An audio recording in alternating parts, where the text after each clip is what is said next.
हमारा philosophy of law का topic है अमेरिकन रियलिज्म।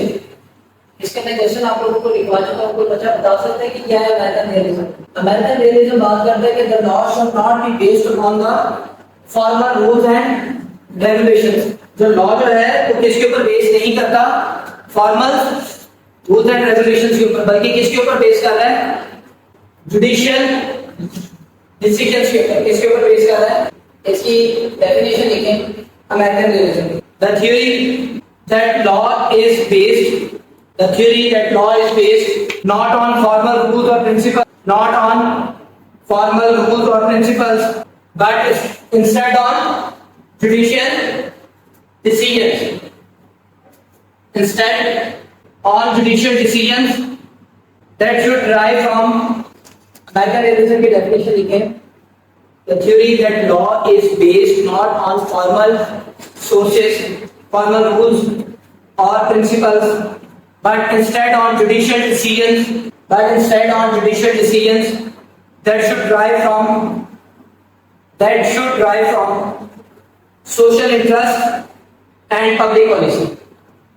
अमेरिकन रियलिज्म क्या बात करता है कि जो लॉ है वो किसके ऊपर नहीं बेस करता? Not based on formal sources, बल्कि किसके ऊपर बेस कर रहा है? जुडिशियल डिसीजंस के ऊपर बेस कर रहा है। और ये जो अदालती फैसले होंगे ये किस चीज को मद्देनजर रखते हुए किए गए? जो सोसाइटी के सोशल इंटरेस्ट होंगे समाज के उनको, और पब्लिक पॉलिसी जो माशरे के लिए जो पॉलिसी फेवरेबल होगी, not oppose to the public policy. Clear? तो ये है एक वन वर्ड डेफिनेशन इसकी अमेरिकन रियलिज्म थ्योरी की। ये प्रैक्टिकल अप्रोच के ऊपर बात कर रहा है लॉ की, जिसके हमने एसेंशियल एलिमेंट पढ़े थे कि लॉ सोसाइटी में प्रैक्टिकली इंप्लीमेंट कैसे होना है, रेदर कि हम किताबों में देखें उसे। फिर हमने इसमें पढ़ा था इसका हिस्टोरिकल बैकग्राउंड 20वीं सेंचुरी के अंदर अमेरिकन रियलिज्म को क्या किया गया था और किया गया था। इसके चीफ एक्सपोनेंट लिखें, who was the chief exponent of या main exponent?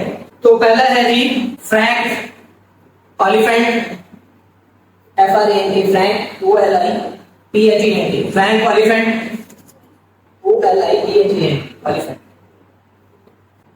John Chipman, CHIP, CHIPMAN, John Chipman Green, Oliver Wendell. याद करें इनकी डेफिनेशंस भी आपको लिखाई थी और पढ़ाई थी। Oliver Wendell, WENDEL, Oliver Wendell. अब आप आए अपनी बुक्स के ऊपर।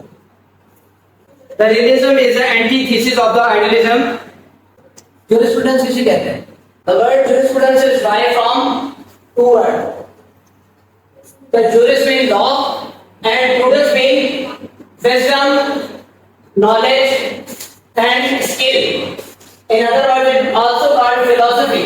So, to study the philosophy of law, to study the wisdom of law, to the knowledge of law, that is called jurisprudence. Clear? The American realism theory is opposed to the idea of the antithesis of the idealism. Idealism की क्या थी American realism theory? Anti थी। Idealism theory में क्या होता है? उसमें जो सोर्स ऑफ लॉ ड्राइव हो रहे होते हैं हमारे लोग, अगर हम फॉर्मल सोर्सेज ऑफ लॉ देखें तो वो है लेजिस्लेशन। तो वो क्या करते हैं? वो लेजिस्लेशन पास करते हैं। ये है हमारे फॉर्मल सोर्सेज जहां से स्टैट्यूट बनता है। स्टैट्यूट पास होने के बाद वो एक प्रोमोलगेट होता है सोसाइटी के अंदर। अब जो अमेरिकन रियलिज्म थ्योरी है that was opposed to the principle of idealism and formalism. ये किसके ऊपर बात करती है? ये बात करती है जुडिशियल डिसीजंस के ऊपर। And the judicial decision should be according to the social interest. समाज में रहने वालों का जैसा इंटरेस्ट है उनके मुताबिक फैसले किए जाएं। नेक्स्ट बात, it must be according to the public policy.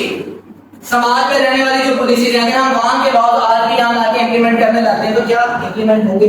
या हमारे वहां होंगे? नहीं। According to the interest of public policy, जिस तरह का इंटरेस्ट है पब्लिक का, पब्लिक पॉलिसी के अकॉर्डिंग लॉ बनाया जाए और उसी तरह जुडिशियल डिसीजंस हो। Clear? We have two approaches which help in American realism is the analytical approach and the sociological approach. यहाँ पे मेरा बेटा स्टॉप है। उन्होंने कहा कि दो बातें इसमें की जा रही हैं। एक ये कह रहे हैं कि लॉ का जो बेसिक बुनियादी मकसद होगा, law stand for what it is, यानी कि जो लिखा गया है लॉ में, उससे लॉ की जो मुराद की जा रही है। दूसरा ये उसके सोशियोलॉजिकल पर्सपेक्टिव की बात कर रहे हैं कि how it implement in the society, how it implement in the society and what impact that law create in society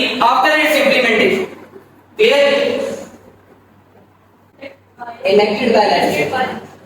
जो रियलिस्टिक स्कूल ऑफ थॉट के लोग हैं वो उस लॉ को ज्यादा खासी अहमियत नहीं देते जो हमारी लेजिस्लेटिव बॉडी पास करती है। देखो लॉ कौन बनाता है? Legislative body. Legislative body Pakistan में कौन है? पार्लियामेंट। पार्लियामेंट के पास कोई भी जाता है मतलब कोई इश्यू बना कि पार्लियामेंट में कोई बिल पेश होता है, बिल के बाद उसके ऊपर बहस होती है, बहस होने के बाद वो अप्रूव हो जाता है। अगर वो अप्रूव हो जाता है तो वो लॉ बनता है। जो American realism school of thought है वो इसके ऊपर बात नहीं कर रहा। अगर वो ये नहीं कह रहा कि कांग्रेस लॉ बनाएगी या जो उनकी लेजिस्लेटिव बॉडी है, कानून साज असेंबली, वो लॉ बनाएगी, बल्कि वो किसके ऊपर बात कर रहा है? वो बात करता है जुडिशियल डिसीजंस के ऊपर। किसके ऊपर बात करता है? Judicial decision. और अगली बात इसकी बहुत इंपॉर्टेंट है जो उसमें भी उन्होंने कहा गया कि American realism was consist of two approaches. Second उसने बात की सोशियोलॉजिकल अप्रोच। अब सोशियोलॉजी की अगर हम बात करें या सोशियोलॉजी की बात करें तो क्या है? सोशो एंड लॉजी, यही तो लफ्जों का मतलब है ना। Socio mean society and logy mean a group of people are companions, the person who are living in any society and to study them, that is called sociology।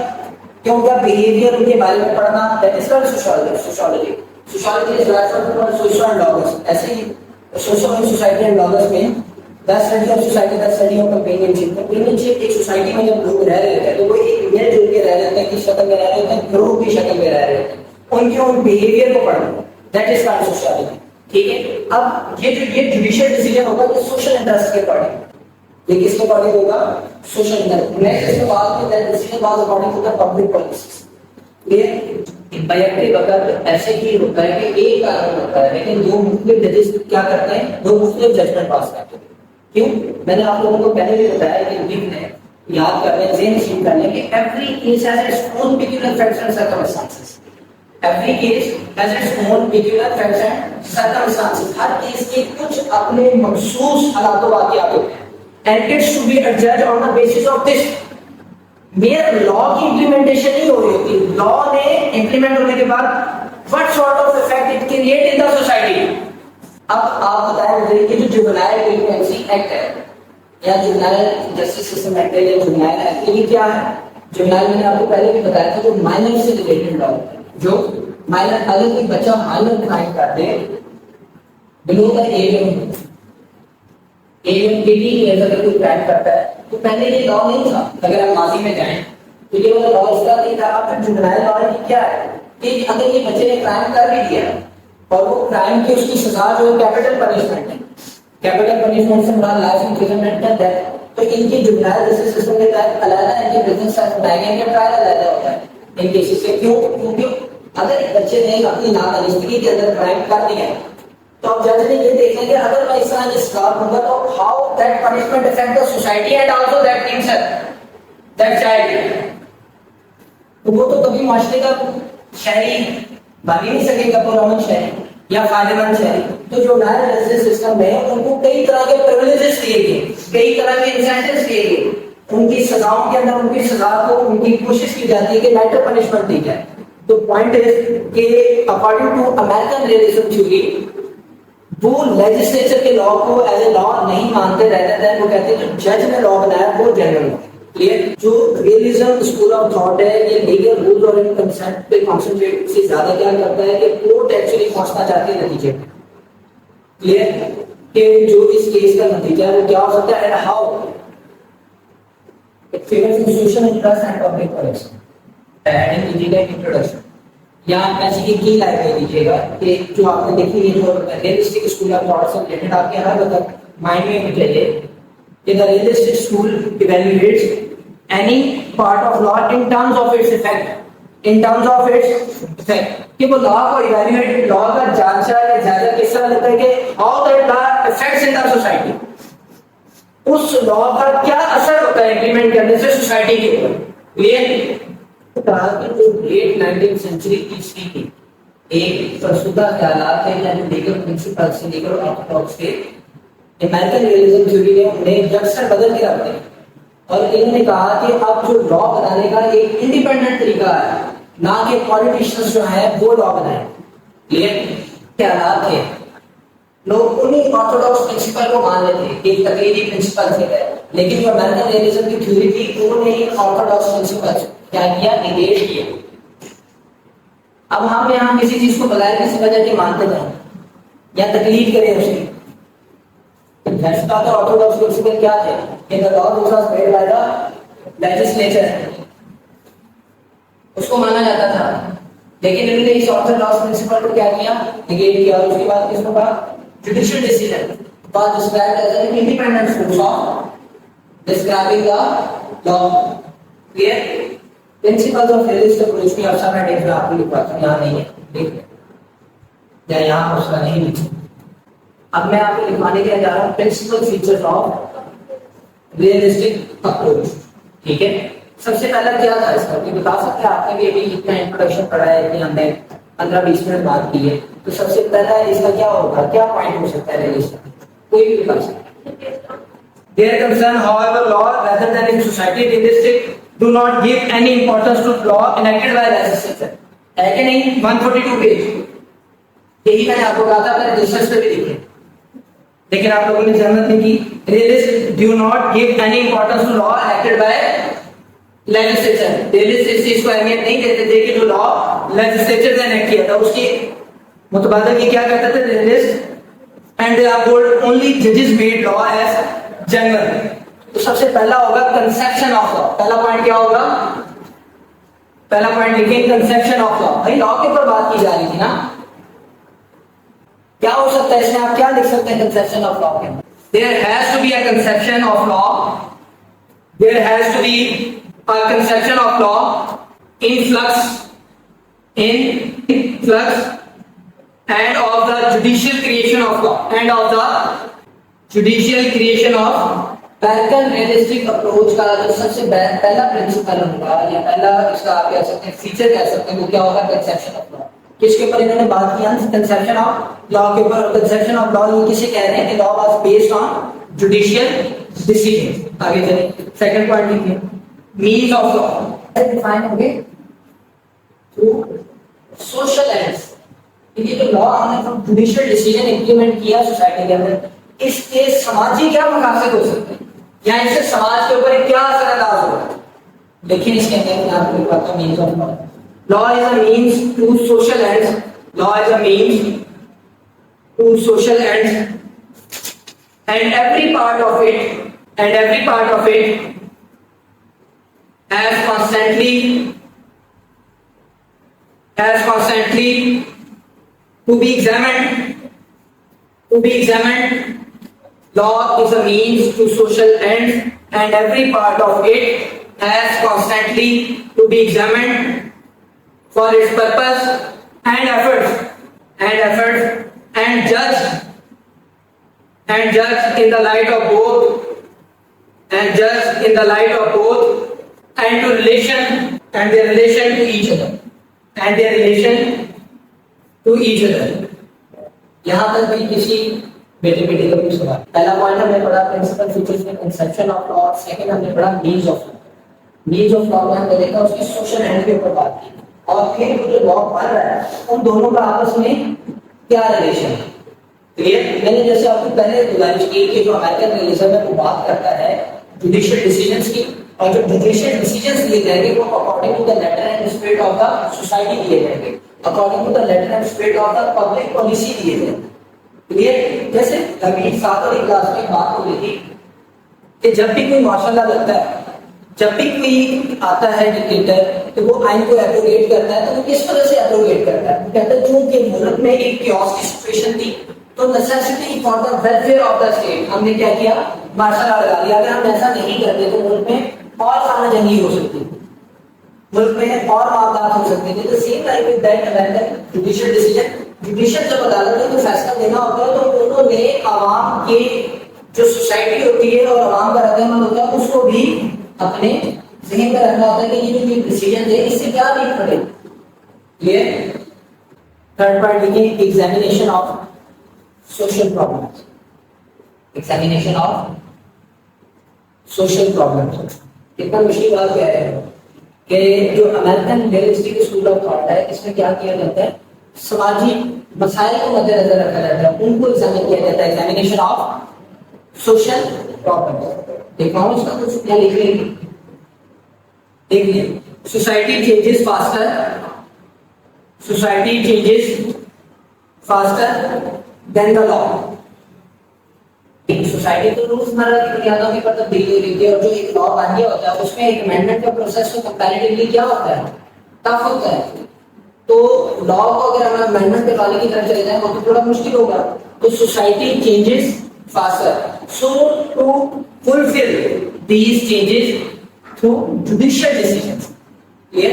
ये लिखा भी हुआ है आपकी बुक में, थर्ड पॉइंट निकालेंगे पढ़ेगा तो बच्चा के अंदर माशरे के अंदर रद्दोबदल आता है तो इसके लिए जरूरी है कि जो लॉ है उसे मुसलसल कांस्टेंट एग्जामिन किया जाता है and to meet contemporary social problem. और ये जो आर्जी मसले मसाइल समाजी अराइज होते हैं इन्हें सॉर्ट आउट किया जाता है through judicial decision.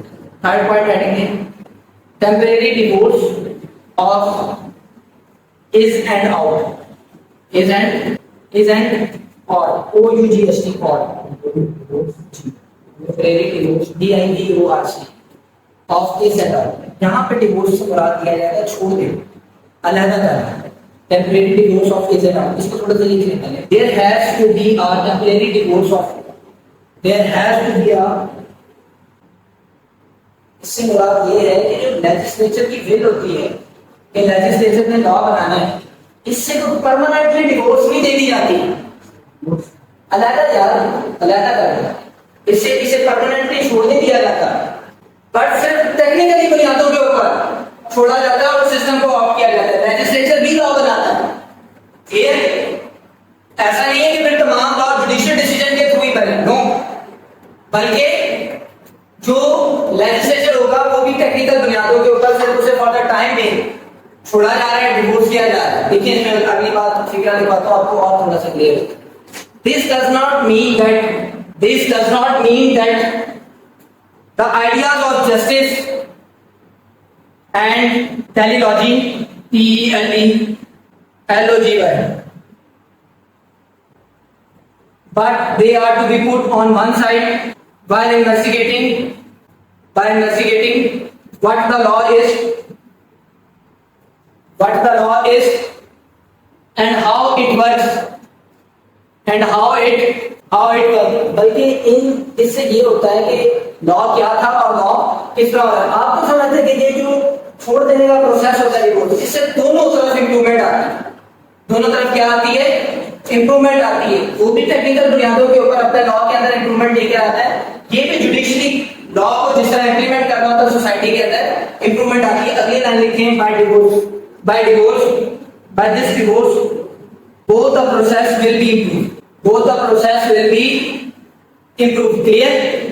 By this divorce both the processes will be improved. मैं क्लियर करता हूँ, by this divorce both the processes will be improved। Law बनाने की जिम्मेदारी किसकी है?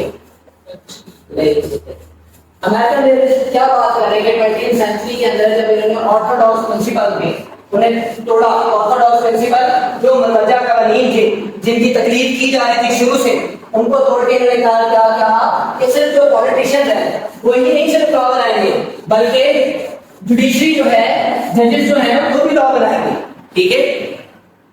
अब इससे हुआ क्या, इस दोनों प्रोसेस के अलग होने से क्या हुआ, जुडिशियल सिस्टम के अंदर भी रिफॉर्म्स आई और जो लेजिस्लेचर बॉडी थी उसमें भी इंप्रूव आया। उन्होंने भी लॉ को उस सेंस में बनाना शुरू किया जिससे वो सोसाइटी के लिए मोर इफेक्टिव साबित हो सकता था।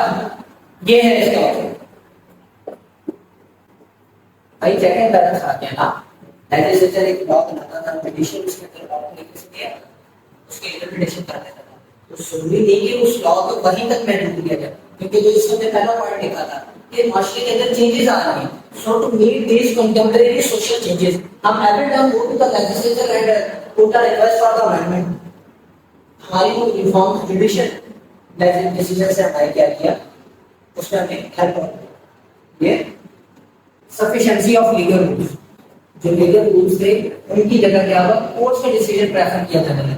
लिखेंगे distrust, DISTRUST,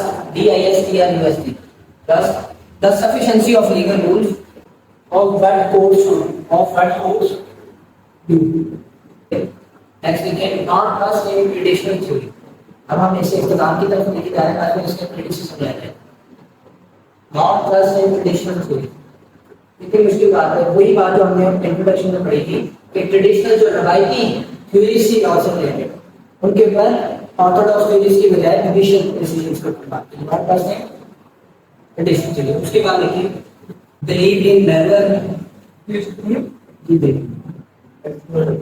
believe in never, NARROWER, कि वो ये कहते थे कि लॉ को ये नैरो सेंस में देखा जाए कि पास में लॉ को कहते हैं हर चीज के भीतर दो स्वरूप होते हैं, एक होता है वाइडर और एक होता है नैरो। तो ये जो नैरो स्वरूप में बात करते थे कि लॉ पास में भी देखेंगे कैसे कुछ डिसीजन हो जाएगा और उसका सोसाइटी पे क्या इफेक्ट होगा। नेक्स्ट पॉइंट लिखेंगे इंसिस्टेंस ऑफ रियलिज्म। हम इंट्रोडक्शन में पढ़ रहे हैं evaluation of any part of law in terms of its effect in the society. You will need the realist insist on the evaluation of any part of the law in terms of its effect. The realist insist on the evaluation of any part of the law. INSA. The evaluation, the realist insists on the evaluation, EVALUATION, of any part of the law in terms of its effects. Clear?